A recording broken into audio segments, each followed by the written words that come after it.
Se você sair antes do final dessa mensagem, eu te garanto que você vai perder metade da eternidade. Porque o Senhor, Ele quer nos falar de um assunto que é principal. Eu diria, de todas as mensagens, se eu tivesse que escolher tirar, eu tirava todas as que aconteceram até hoje e deixaria apenas essa. Porque você precisa apenas dessa para compreender o que Deus quer para você, o que Deus quer para mim, o que Deus quer para cada um de nós. Vamos falar com Ele? Amado Deus, nós queremos louvar apenas o Teu nome por tudo isso que tem acontecido aqui entre nós. Nós queremos louvar o Teu nome pela disposição, proatividade, compromisso desses jovens que utilizam os seus talentos para fazerem a diferença na vida de outras pessoas e que planejaram por sua vez esta semana. Que a Tua bênção recaia sobre cada pessoa que deu a sua colaboração, que esteve à frente, que deu o seu melhor. Abençoe, Senhor, esses jovens nesse dia tão especial do jovem adventista. Queira também abençoar de maneira especial a todos os membros, mas nessa hora queremos Te pedir pela liderança desta igreja.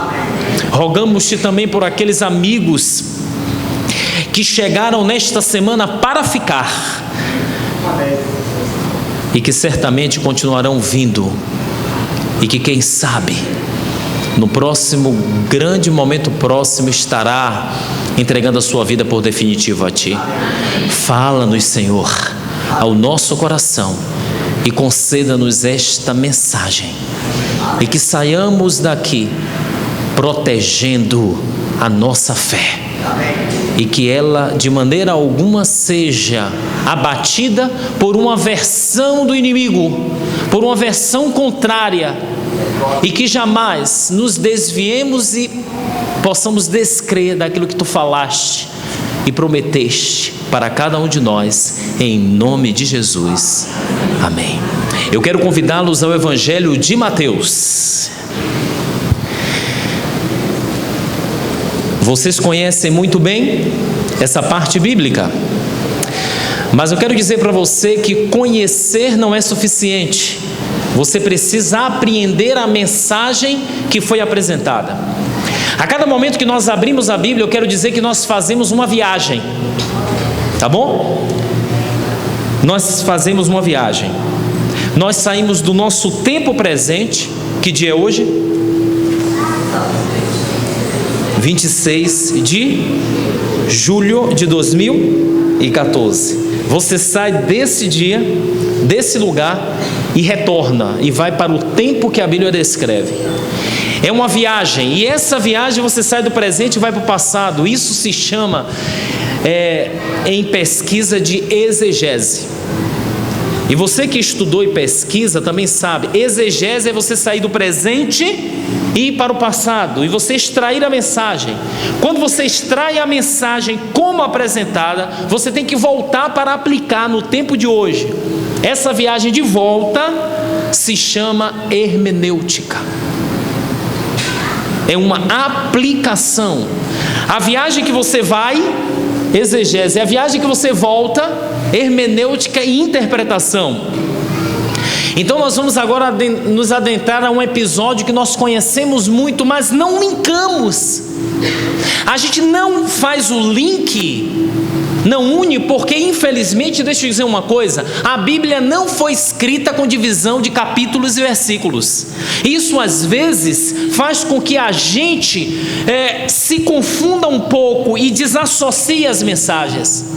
A Bíblia foi dividida em capítulos para nos ajudar, e às vezes ela faz com que as mensagens estejam interdependentes.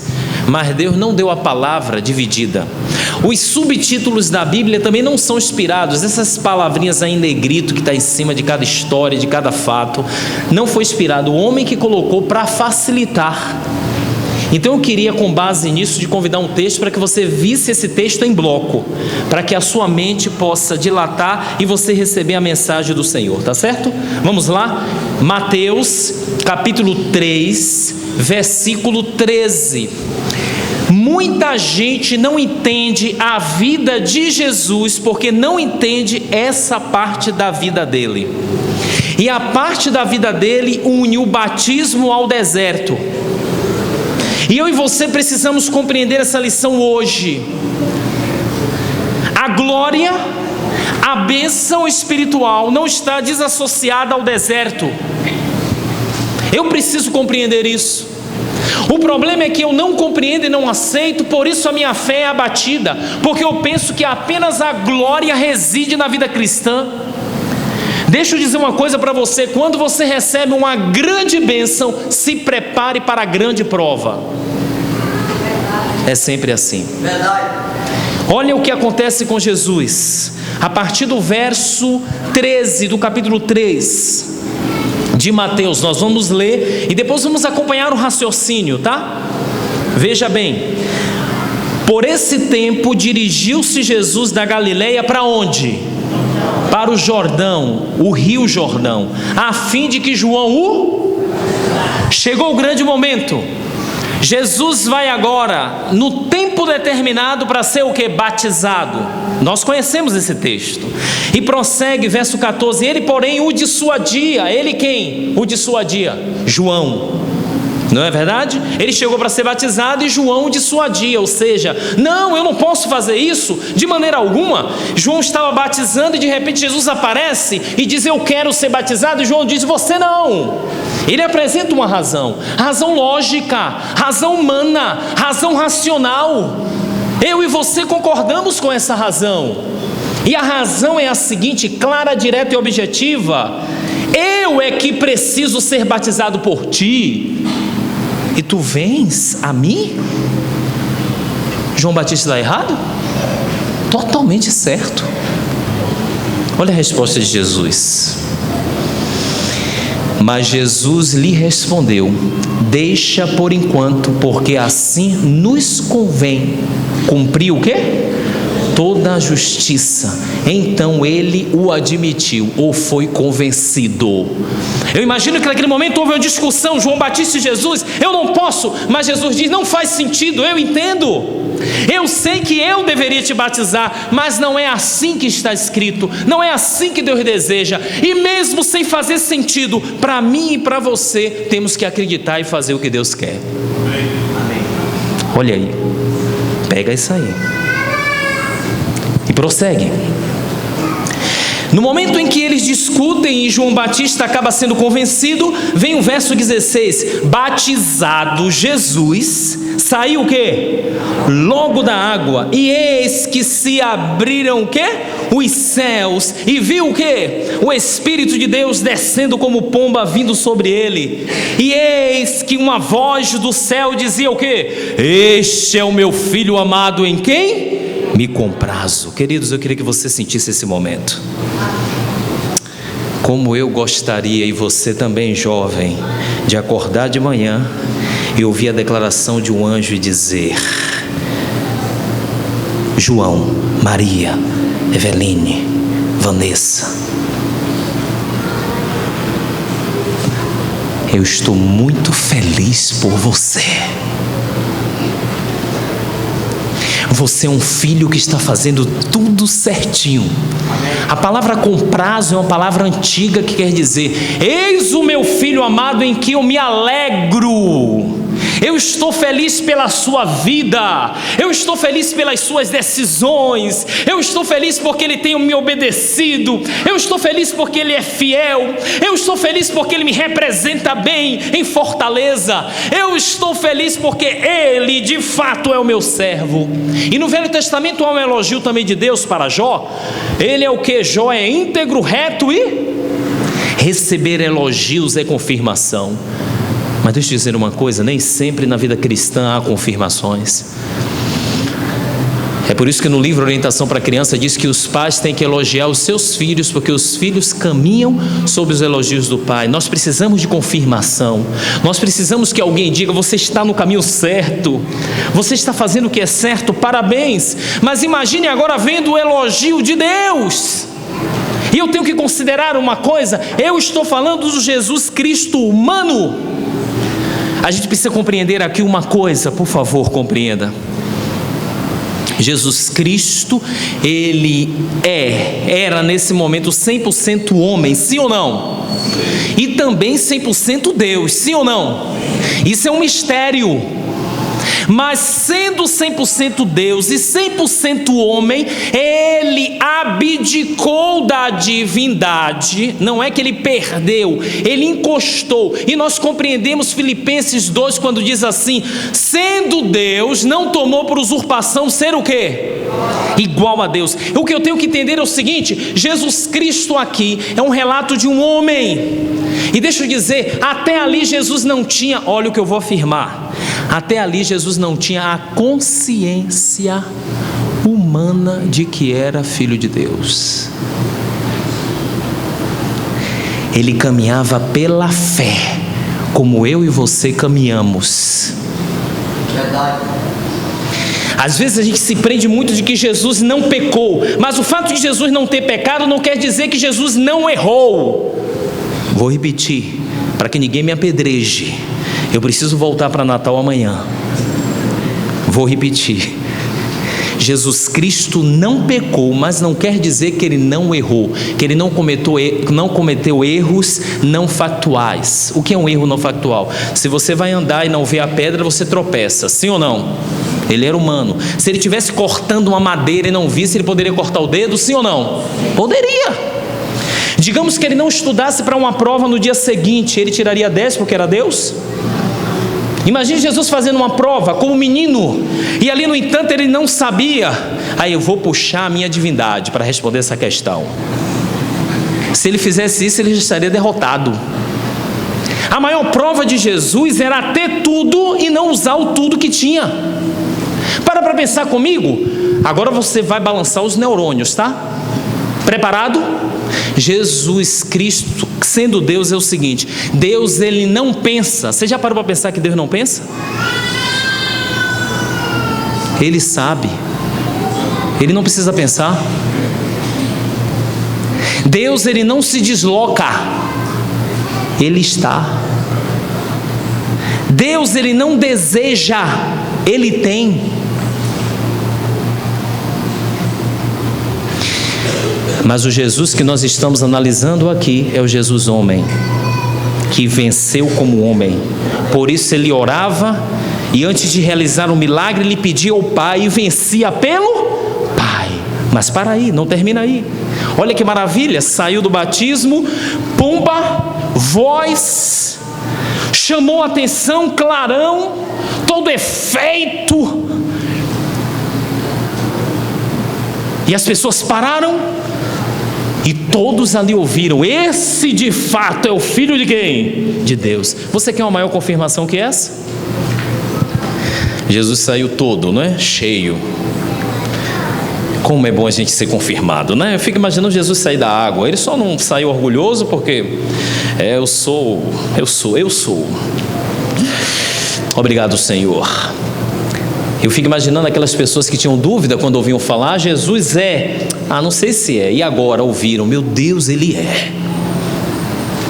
Como é que as pessoas passaram agora a olhar para Jesus? Mas há algo que você precisa compreender aqui. Esqueça o próximo capítulo, porque essa história não está desassociada. Capítulo 4 não existe. E o subtítulo, a tentação de Jesus, também não existe. Diz o verso 17 que depois que Deus fala: eis o meu filho amado em quem me comprazo, a seguir é logo a seguir. Logo depois foi Jesus levado. Essa expressão levado foi mal traduzida pelo grego, não é levado, ele foi guiado pelo Espírito. Para onde? Para ser tentado pelo diabo. Jesus sai de uma glória e vai logo para uma prova. E você conhece muito bem, a gente vai analisar bem a questão, e lá diz, ele ficou 40 dias, não é? E o diabo, ele não apareceu a Jesus antes dos 40 dias de fome e de jejum. Ele apareceu a Jesus depois. O diabo não aparece na sua vida quando você está bem com Deus. O diabo não aparece na sua vida quando você aceita um apelo e sai daqui grandioso e certo de que sua vida está nas mãos de Deus. Não, o diabo esperou os 40 dias, porque os 40 dias demonstrou e apresentou um Jesus diferente, glorioso, que saiu do Rio Jordão. Eu imagino que o Jesus que saiu do Rio Jordão saiu com o rosto iluminado, saiu bonito, saiu convencendo a todos de que era o Filho de Deus, mas agora ele estava fétido, agora ele estava em trapos, agora ele estava psicologicamente e emocionalmente abalado, porque a palavra deserto quer dizer Midabá. Midabá, pergunte a um rabino o que é deserto. Deserto para um rabino é o lugar onde você se encontra com a palavra. Não é na abundância e na glória que você sente a presença de Deus. É na dificuldade, é no deserto, é quando o diabo aparece e diz você não é. É por isso que ele usa uma conjunção condicional. Quando ele aparece, Jesus diz: se tu és filho de Deus. Ele revela dúvida. Por quê? Porque a vida de Jesus revelava dúvida. Mas segura aí. O que o diabo fez foi mais ou menos o que uma determinada história de John Cieska. Eu sou rato de sebo. Às vezes quando eu estou, tenho oportunidade, procuro um livro, alguma coisa assim, uma coisa diferente, inusitada. E vocês conhecem muito bem essa história. A história fictícia dos três. E como é a história dos três porquinhos? A história dos três porquinhos diz que o lobo mau veio e destruiu as casas dos dois primeiros de palha e de madeira, e os dois primeiros foram para a casa do terceiro. E o que me chamou a atenção foi exatamente um livro em inglês que inclusive traz o seu título dizendo: a verdadeira história dos três porquinhos. A verdadeira história, ou seja, a história que nunca foi contada, ou seja, a história dos três porquinhos na versão do lobo, porque a gente só conhece na versão dos porquinhos. Diz que há três lados da verdade: a minha, a do outro e a verdade. Às vezes a gente ouve apenas um lado e não ouve o outro. Então eu fiquei interessado em saber a versão do lobo. E a versão do lobo é o seguinte: vocês estão me dando a oportunidade de eu me abdicar. Eu fui vítima esses anos todos. Na verdade, eu procurei o primeiro porquinho porque a minha mãe estava doente. Eu fui pedir ajuda a ele. E ele, vendo que eu estava chegando, ele planejou tudo, porque o sonho dos dois primeiros era morar com o terceiro, que tinha casa de tijolo. E ele, vendo que eu vinha, ele mesmo destruiu a casa. E o segundo também destruiu a própria casa e foi para o terceiro. E eu fiquei como ruim da história. Não termina aí. Há ainda outra história que revela que uma versão diferente pode mudar tudo. E essa versão diferente se dá numa história de uma floresta, onde tinha três principais personagens: o macaco, o coelho e no meio o leão. Todos três lutavam pela soberania da floresta. Só que, enquanto o leão era o soberano e tinha força, o macaco era o mais inteligente e o coelho era o mais rápido. Mas os dois sabiam que não podiam vencer o leão, a não ser, pensava o macaco, pela inteligência. E o macaco traçou e estabeleceu um plano perfeito e criou uma versão da verdade. E o macaco, passando pela floresta, de repente ele viu um esqueleto de leão e ele teve uma ideia. eu já sei o que eu vou fazer para assustar esse leão. Foi ao encontro do leão, atraiu o leão, sem ele perceber que estava sendo atraído, e de repente, numa certa distância, ele parou na frente da carcaça do leão e disse: que leão gostoso! Estou satisfeito. Comi o leão. Quando o leão ouviu o macaco dizendo isso com tanta certeza, o leão começou a correr pálido de medo. E o coelhinho em cima da árvore assistiu tudo e disse: esse macaco está querendo ganhar, mas eu vou na frente dele. E o coelhinho rápido foi atrás do leão. O leão com medo, correndo, e o coelhinho para. Ele, não, tem um macaco lá que come leão, tem um macaco que come leão. Não, isso é mentira. E ele conseguiu parar, contou toda a história, convenceu o leão voltou irado. O macaco, percebendo que o leão tinha voltado, mas junto com o coelhinho ele compreendeu, e sendo mais inteligente, fazendo a manobra da situação, ele teve coragem, parou diante da carcaça, e quando estava chegando o leão junto com o coelhinho, ele disse: já faz 15 minutos que aquele coelhinho me prometeu outro leão, e ele está atrasado.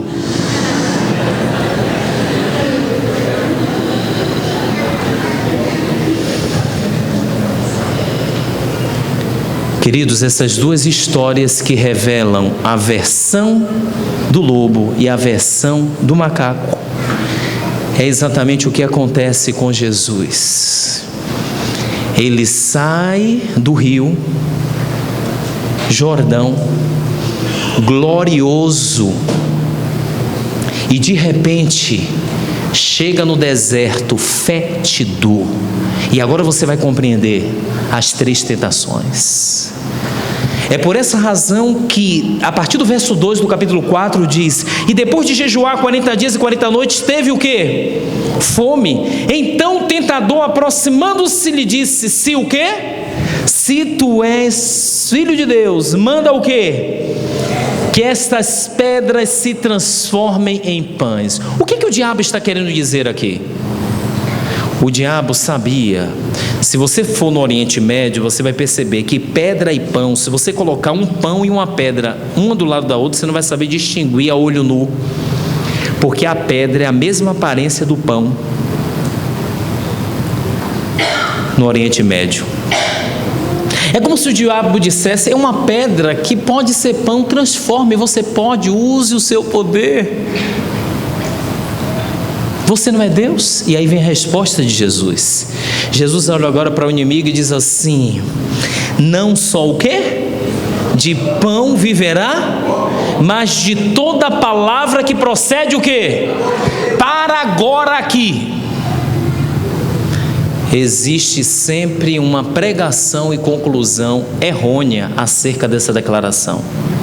A gente pode até aceitar como secundário, mas não como primário. Muitos pregadores e muitos teólogos e intérpretes bíblicos têm dito que essa declaração aí, não só de pão viverá o homem, mas da palavra, se refere à palavra escrita, mas não é a palavra escrita. Aqui não se refere à Bíblia, primeiramente, porque há 2 palavras em grego para a palavra logos, que é a palavra escrita, e a palavra rema, rho, epsilon, mi e alfa, rema, que quer dizer palavra falada. Que palavra falada Jesus está se referindo aqui?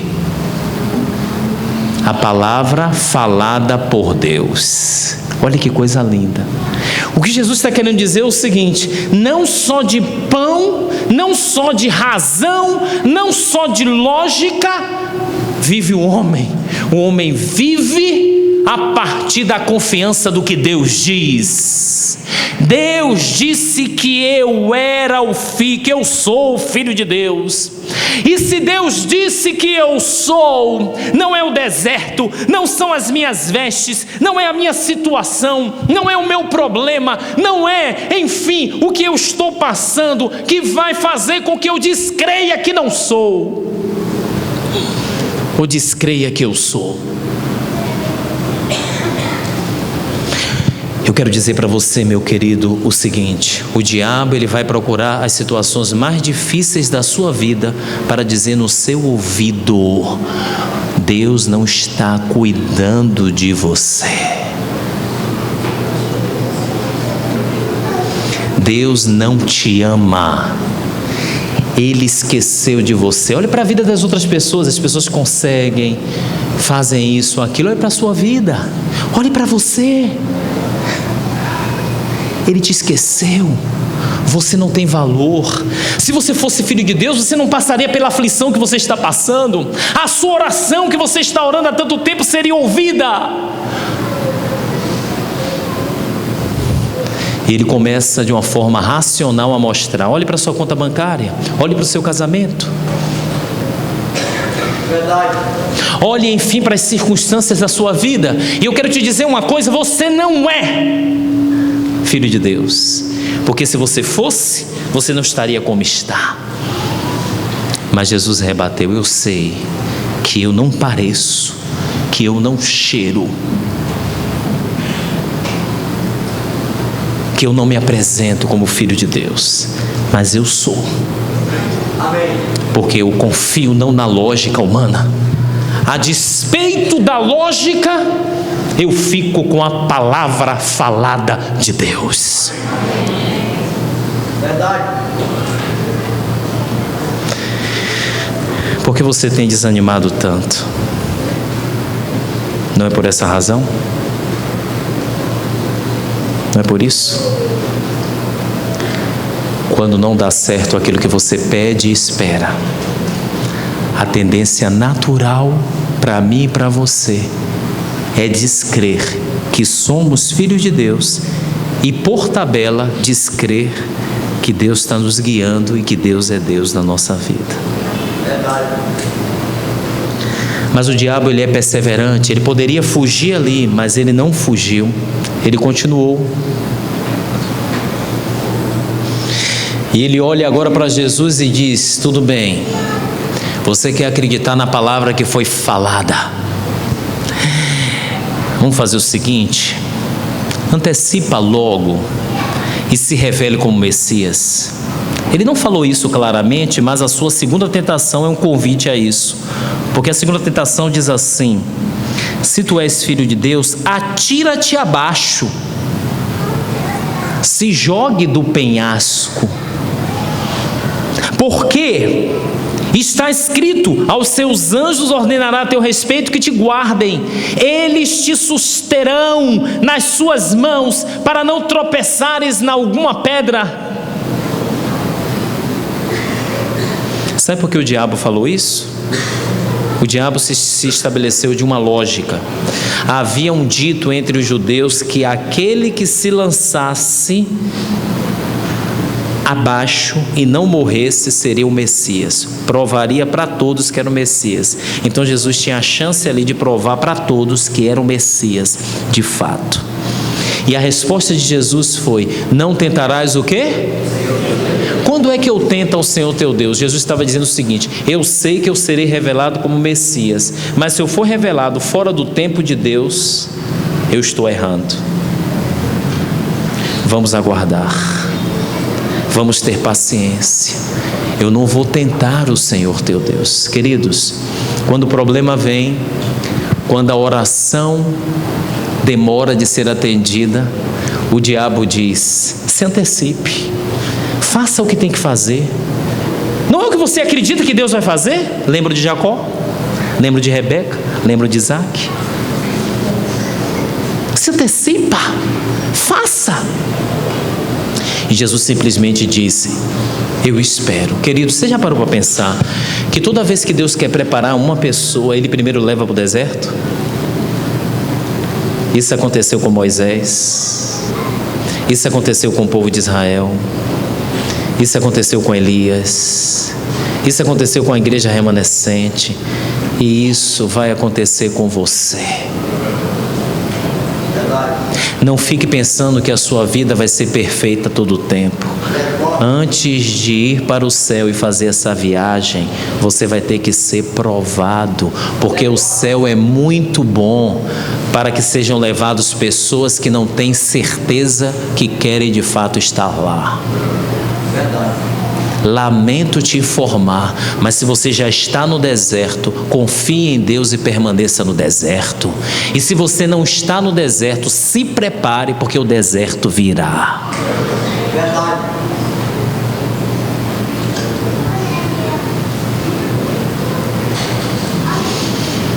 No deserto, eu tenho que aprender a confiar incondicionalmente em Deus. Eu não sei quantos aqui tiveram a oportunidade de estar no deserto. O deserto é algo contrastante e paradoxal. Durante o dia, se acreditam no inferno e que o inferno é quente, é porque constataram no deserto. Durante o dia é quente, queima, mas durante a noite é o contrário, é frio. Então durante o dia você recebe a quentura do sol e durante a noite o frio corta o que queimou.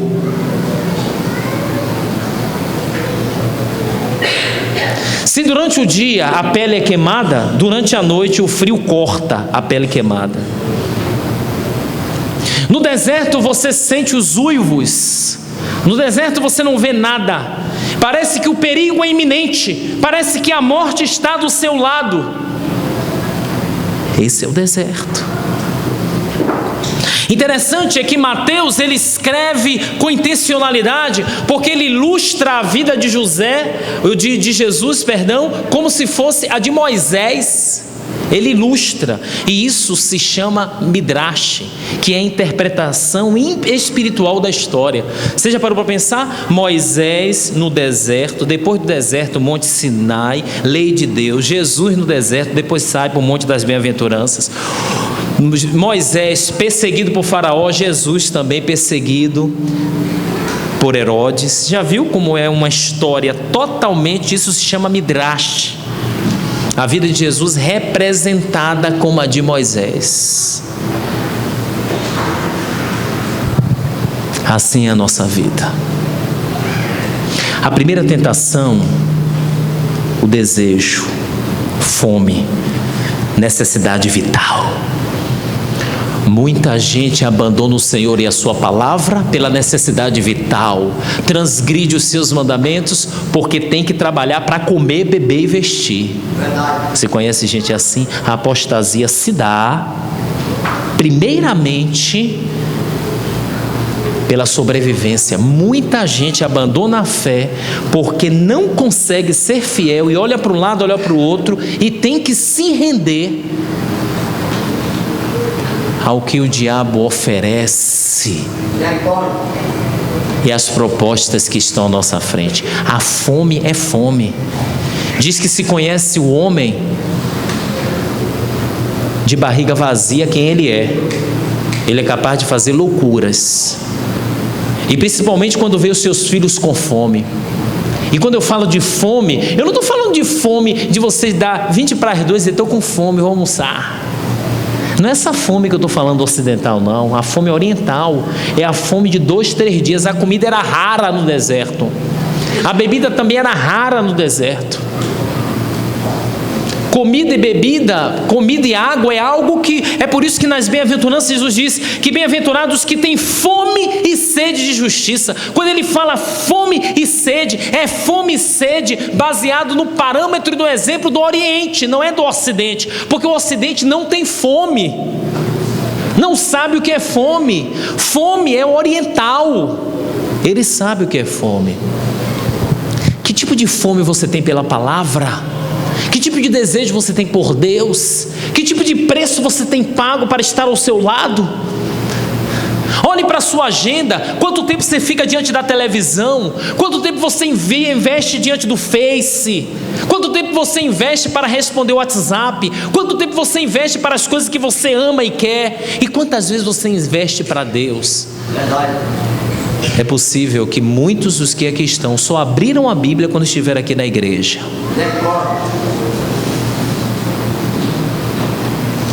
Que tipo de fome é essa por Deus? E o diabo não para, porque a sua terceira tentação é o ápice, é o apogeu. E no ápice, no apogeu, diz o texto, para não trair o que a palavra de Deus diz, acompanhe comigo, e é no verso 8: levou ainda o diabo a um monte. Levou ainda o diabo a um monte muito alto, mostrou-lhe todos os reinos do mundo e a glória deles, e disse: tudo isto o quê? Te darei, se prostrado me... Você precisa compreender uma coisa aqui que muita gente não entende. Esse levou aí, levou literalmente ou levou por uma hipnose? O diabo levou literalmente a Jesus ou foi uma hipnose?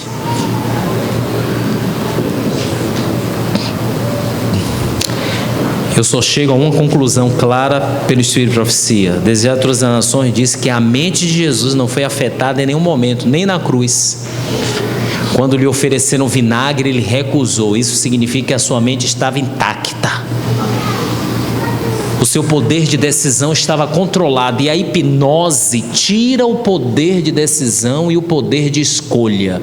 Quando alguém é hipnotizado, a sua mente é controlada. E em nenhum momento a mente de Jesus foi controlada. Então não podia ser uma hipnose. E nesse momento é oferecido tudo e diz assim: vamos parar. E aí o diabo se revela: eu sou o diabo, você já sabe. Porque a primeira tentação ele quis se camuflar, a segunda também: eu sou o diabo, você já sabe. Vai ter um momento de sua vida que você vai saber quem é o diabo. Talvez o diabo chega por uma menina bonita, por um rapaz bonito, por um emprego atrativo, por uma situação legal. Ele chega camuflado e vestido assim. Mas quando você diz não às camuflagens porque você é fiel, o diabo aparece e te desafia e te oferece aquilo que você quer. E ele ofereceu para Jesus o que ele queria. Sabe de uma coisa? Jesus, vamos parar a negociação e eu vou te dar o que você veio buscar. Você não veio salvar o mundo? Você não veio tirar o mundo das minhas mãos? Eu não sequestrei o mundo. Então agora é o seguinte: eu te entrego esse mundo, mas você precisa dar só uma douradinha, só 5 minutos, rapidinho. Ninguém vai ver. É como Nabucodonosor chamou Sadraque, Mesaque e Abednego e disse: eu vou tocar mais uma vez, só mais uma vezinha, porque eu considero vocês são do reino, vocês fazem parte da cúpula, vocês são amigos de Daniel, eu considero muito Daniel, porque Daniel revelou o sonho para mim. Então se fosse outro, não tinha na formada, mas como são vocês, fica só entre a gente, vamos dar um jeitinho brasileiro. Volta lá no mesmo lugar e eu vou tocar rapidinho. Você só se ajoelha rapidinho, ninguém vê, fica só entre a gente. Aí Sadraque, Mesaque e Abednego disse: olha, é o seguinte, quanto a isto, não precisa nem repetir, porque se o nosso Deus quiser, Ele vai nos livrar. E se não quiser, a gente vai morrer em nome de Jesus, porque eu prefiro morrer fiel do que viver infiel. Eu prefiro morrer no deserto ao lado de Deus do que no paraíso dos teus braços, diabo. Essa é a resposta de Jesus: para trás de mim, porque eu sei que o final dessa trajetória do deserto, Deus vai me amparar. E foi o que aconteceu. Logo depois que Jesus venceu as tentações, vieram anjos e o quê? Serviram a Jesus. Amém. Queridos, aqui está, essa é a nossa história. Quando Ele diz: então Jesus lhe ordenou: retira-te, Satanás, porque está escrito: ao Senhor teu Deus adorarás e só a Ele darás culto. Com isto deixou o diabo, e eis que vieram anjos e o serviram. Queridos, eu quero só garantir uma coisa para você, porque eu e você acreditamos na palavra. Eu sei que você pode estar enfrentando o deserto, eu sei que você pode estar enfrentando situações terríveis, eu sei que você olha e busca uma saída e não encontra, mas eu quero te dizer uma coisa: o deserto da sua vida não é um deserto maior, além do que você possa suportar. Se você se mantiver fiel, olhando para o Senhor, mantendo a sua fé, a despeito da lógica, eu quero te dizer em nome de Jesus uma coisa: no final Deus intervirá, no final Ele aparecerá, e Ele vai te dar o que você precisa, Ele vai te dar além do que você precisa, Ele vai suprir a sua necessidade, Ele vai te dizer: filho, eu estou acompanhando toda a sua dor, eu não estou apático a ela, eu não estou indiferente a ela, eu sei a dificuldade que você está enfrentando, eu sei que você não pode, humanamente falando, mas eu quero te sustentar, e no final eu vou te amparar.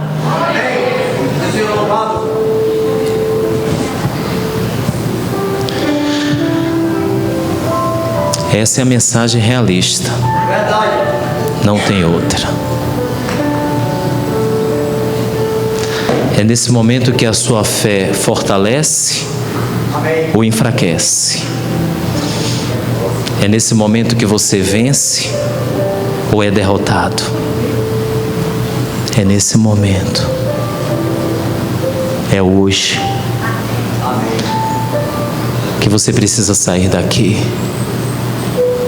decidido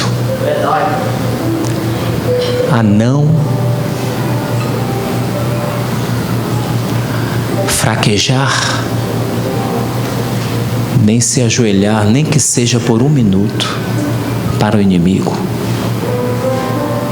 Porque às vezes a gente esquece de uma coisa: ser fiel até... A gente sabe esse verso apenas de cor, essa promessa apenas de cor.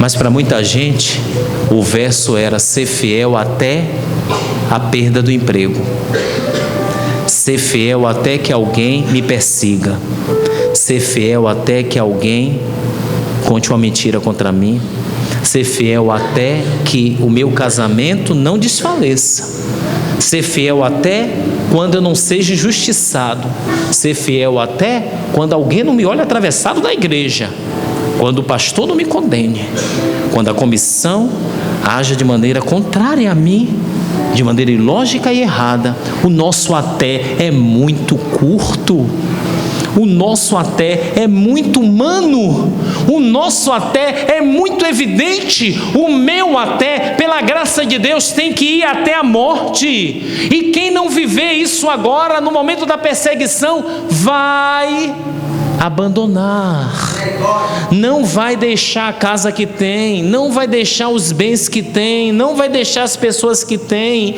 não vai ter coragem de oferecer o pescoço, porque não tem fortalecido a fé e vencido no Senhor pelas circunstâncias, e não tem vivido a despeito da lógica. Queridos, eu não poderia encerrar com a mensagem mais realista e completa do que essa, mas eu disse que essa compreensão vai valer metade da sua eternidade. Se você não viver e não compreender isso, você vai morrer no deserto sem Deus. Porque o deserto não vai deixar de aparecer se você abandonar a Deus. O diabo, ele te ilude como iludiu Sansão. Lá em Gaza, prostituta, ele tirou o portão, e foi em Gaza que ele foi humilhado. Ele te humilha onde ele te exalta. Então é melhor morrer no deserto com Deus do que morrer no deserto sem Deus. Porque quando eu morro no deserto com Deus, eu não morro, eu durmo. Porque o Senhor sempre vai cumprir a sua promessa. Eu tenho certeza que nesta manhã, muita gente precisa assumir uma nova postura diante de Deus. Precisa aceitar o deserto, precisa se preparar para o deserto e precisa dizer: eu quero, Senhor, poder para viver a despeito da lógica. Eu vou começar a orar por você. Não apenas se levante, venha à frente. Eu quero orar por você. E nesta manhã será um momento de extrema reforma espiritual. Deus está te chamando e você vai sair daqui nas mãos de Deus. Porque Ele te convida, Ele te chama, Ele quer te alcançar. A última música que nós ouviremos será o convite de Deus para a sua vida e para a minha vida. E eu já estou aqui, te esperando. Mas há alguém mais importante do que eu. O próprio Jesus Cristo está aqui. Ele está te esperando. É você mesmo que veio nesta manhã. Você sabe que você precisa estar aqui. Você sabe que essa mensagem foi para você, não foi para outro, foi para você. Deus te ama tanto que Ele te convidou.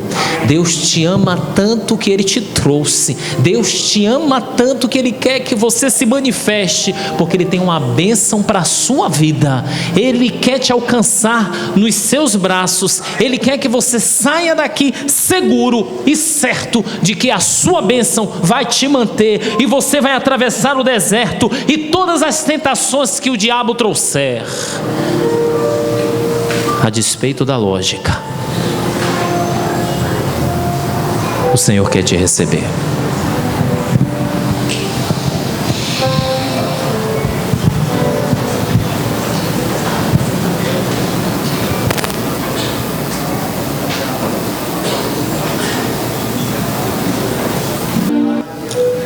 Não temos mais palavras para encerrar este momento. Verdade.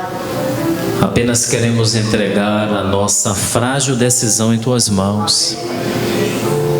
Queremos admitir que não somos bons. Queremos admitir que temos falhado tanto. Queremos admitir que temos praguejado e não entendemos o deserto da nossa vida. Queremos simplesmente te pedir o aprendizado da confiança incondicional em Ti, porque te servir quando a geladeira está cheia,